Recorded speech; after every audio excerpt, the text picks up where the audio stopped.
नमस्कार दोस्तों, focus on study YouTube channel पर आप सभी का हार्दिक स्वागत है।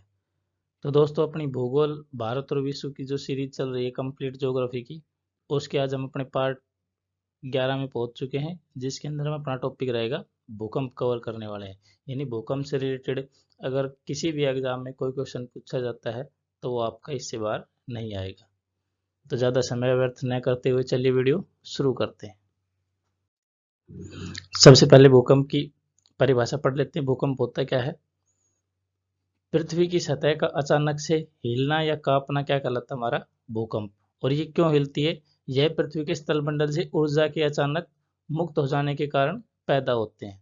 ठीक है, यानी कि अगर पृथ्वी पर कोई बाह्य बल हो या पृथ्वी के अंदर आंतरिक गति के कारण कोई परिवर्तन हो उसके अंदर, तो ठीक है, वो ऊर्जा बाहर निकलने की वजह से क्या है, पृथ्वी का स्थल हमारा हिलता डुलता है, और इसी को क्या कहते हैं हम? भूकंप कहते हैं। भूकंप उत्पन्न होने के कारण क्या हो सकते हैं? एक तो भूपटल के संकुचित होने से, यानी दो प्लेटों के आपस में टकराने से भूकंप की उत्पत्ति होती है। ज्वालामुखी क्रिया से, यानी जब ज्वालामुखी फटता है तो उस वजह से भी भूकंप का उत्पत्ति होती है। और मानवीय क्रियाओं के फलस्वरूप, यानी डैम वगैरह बना देते हैं, ठीक है, पर नदी के पानी को एक जगह इकट्ठा रोक देते हैं, तो उससे भी भूकंप उत्पन्न होते हैं। नेक्स्ट देखते हैं, भूकंपीय तरंगे क्या होती है? भूकंप के दौरान पृथ्वी में कई प्रकार की तरंगे उत्पन्न होती हैं।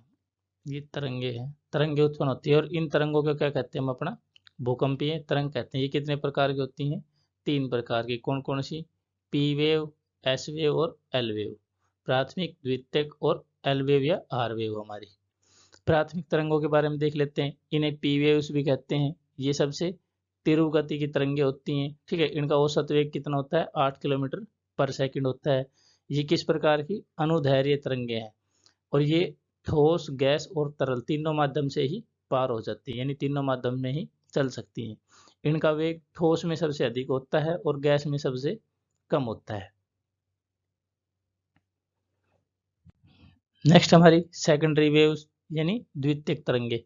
द्वितीयक तरंगों को एस वेव्स भी कहते हैं, ठीक है। ये किस प्रकार की? अनुप्रस्थ तरंगे होती हैं, और ये केवल ठोस माध्यम से गुजर सकती है, यानी कि लिक्विड में और गैस माध्यम में नहीं गुजर सकती। और इनका वेग कितना होता है? हमारा 4 किलोमीटर पर सेकंड होता है। तीसरी हमारी एल तरंगे या आर तरंगे, लॉन्गिट्यूड वेव भी कहते हैं इन्हें, ठीक है। इनको एल वेव्स कहते हैं, और इनकी खोज किसने की थी? एच डी लव ने की थी। कहाँ के थे ये एच डी लव? फ्रांस के रहने वाले थे।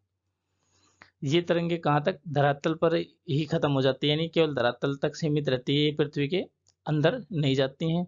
इनका वेग कितना होता है? हमारा 1.5 किलोमीटर पर सेकंड से 3 किलोमीटर पर सेकंड तक इनका वेग होता है, और सबसे विनाशकारी होती है। सबसे विनाशकारी क्यों होती है? क्योंकि ये सतह पर मौजूद होती है। नेक्स्ट है भूकंप की तीव्रता। भूकंप की तीव्रता को कैसे मापते हैं? तो इसको मापने के हमारे 2 तरीके हैं। कौन कौन से? सबसे पहला तो एक होता है मर्कैली पैमाना, और दूसरा होता है रिएक्टर पैमाना। मर्कैली पैमाना के अनुसार भूकंप की तीव्रता को 12 भागों में बांटा गया है, 1 से 12 तक सीक्वेंस में। और अपना रिक्टर पैमाने पर 1 से 9 तक की, और सबसे ज़्यादा इसका ही यूज किया जाता है रिक्टर पैमाने का, 1 से 9 तक, यानी कि ये लॉगरिथम फॉर्म में होता है। अगर भूकंप की तीव्रता 2 मापी गई है तो 2 गुणा 10, यानी ये 20 गुना खतरनाक होगा, 10 से गुणा होता है इसका। और इसकी खोज किसने की थी? 1945 में फ्रांसिस रिक्टर ने की थी, रिक्टर पैमाने की। भूकंप का वितरण देख लेते हैं। भूकंप कहाँ कहाँ पे कितना भूकंप आते हैं? विश्व के 68% भूकंप सबसे ज्यादा कहाँ पे आते हैं? हमारे प्रशांत महासागरीय पेटी में आते हैं, ठीक है। और इस वजह से इसको क्या कहते हैं? प्रशांत महासागरीय पेटी को रिंग ऑफ फायर भी कहते हैं। विश्व के 21% भूकंप कहाँ आते हैं? हमारे मध्य विश्व पेटी में आते हैं, ठीक है। और ये पेटी कहाँ से कहाँ तक है? ये मैक्सिको से होकर अटलांटिका महासागर, भूमध्य सागर होती हुई हमारे हिमालय पर्वत तक फैली हुई है।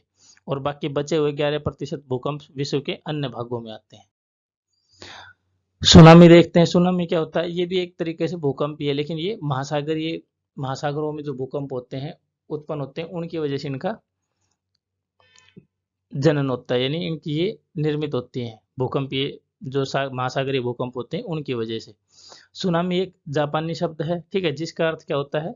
तट पर आती हुई लहरें। और ये लहरें किससे उत्पन्न होती है? हमारी महासागरीय भूकंप से उत्पन्न होती हैं। 26 दिसंबर 2004 को हिंद महासागर में सबसे विनाशकारी सुनामी आई थी। अब कुछ वन लाइनर देख लेते हैं भूकंप के बारे में। भूकंपीय तरंगों का अध्ययन क्या कहलाता है? हमारा सिस्मोलॉजी कहलाता है। भूकंप आने से पहले वायुमंडल में किस गैस में वृद्धि हो जाती है? अगर आपसे पूछ लिया जाए तो कौन सी? हमारी रेडान गैसों में वृद्धि हो जाती है इसकी मात्रा में।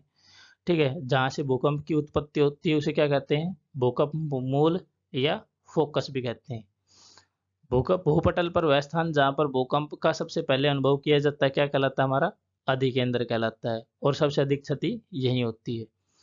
समान भूकंपीय तीव्रता वाले स्थानों को मिलाने वाली रेखा क्या कहलाती है? समभूकंप रेखा।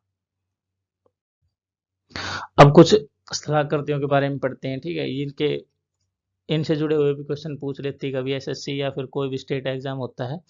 यानी कि ऑप्शन दे देते हैं कि बी आकार की घाटी किस प्रकार निर्मित होती है, या निम्न में से जल द्वारा निर्मित कौन सी स्थलाकृति है, आदि के बारे में पूछ लेते हैं। तो ये देखते हैं हम अपनी जो बहते जल से कौन कौन सी निर्मित होती है। वी आकार की घाटी होती है, आई आकार की घाटी होती है, जल गर्तिकाएं होती है, नदी विसर्प होता है हमारा, समप्राय मैदानों का निर्माण होता है, गोखुर झीलों का निर्माण होता है, और डेल्टा झीलों का निर्माण होता है। और भूमिगत जल द्वारा कौन से बनते हैं? हमारे गीजर बनते हैं, घोलरंध्र बनते हैं, स्टेलेग्माइट बनते हैं, पोलजे बनते हैं, प्राकृतिक स्तंभ बनते हैं। सागरीय जल से कौन से बनते हैं? हमारे सागरीय क्लिफ हो गया, समुद्री गुफा हो गया, पुलिन हो गया, टोम्बेलो हो गया। ठीक है, हिमनद से कौन से बनते हैं? यू आकार की घाटी, शर्क बनते हैं, अरेत बनते हैं, और फ्योर्ड आदि संरचनाएं निर्मित होती है। पवन से कौन से बनते हैं? वातग्रत बनते हैं, जालीदार शिला बनती है, यारदुंग बनते हैं, इंसेलवर्ग बनते हैं, और अपना एक लोयस भी बनती है आकृति। ये भी एग्जाम में पूछा गया है पीछे। और अपना ये गोखुर झील क्या होती है? जब कोई नदी या कोई बहती हुई जल जैसे कंटिन्यूअसली बह रहा है एक स्थान पर, ठीक है, और उसका पानी यहाँ से इसका विस्तार घटता जाएगा, तो कुछ जगह पे उसका पानी इकट्ठा हो जाता है, और वो जगह जमीन से, नदी से, जो नदी या कोई भी जल बह रहा है उससे अलग हो जाती है। तो वो कौन सी झील बनती है? अपनी गोखुर झील, या ओक्सबाऊ झील भी बोलते हैं उसे। दोस्तों, आज की विषय वीडियो में इतना ही। अगर आपको वीडियो अच्छी लगे तो वीडियो को लाइक करें। कल मिलेंगे हम अपनी एक नए टॉपिक के साथ। यानी कल हम अपना वायुमंडल शुरू कर देंगे, वायुमंडल से जुड़े हुए कुछ विषय करेंगे, जैसे अपने कितने प्रकार के वो होते हैं वायुमंडल की संरचना में, क्षोभ मंडल, समताप मंडल, आयन मंडल आदि के बारे में पढ़ेंगे। तो दोस्तों, हमारे चैनल पर बने रहिए और अपने दोस्तों को भी शेयर कीजिए इस चैनल को, ताकि वो सब्सक्राइब करें और ज़्यादा से ज़्यादा लोगों तक हमारी पहुंच बने। धन्यवाद।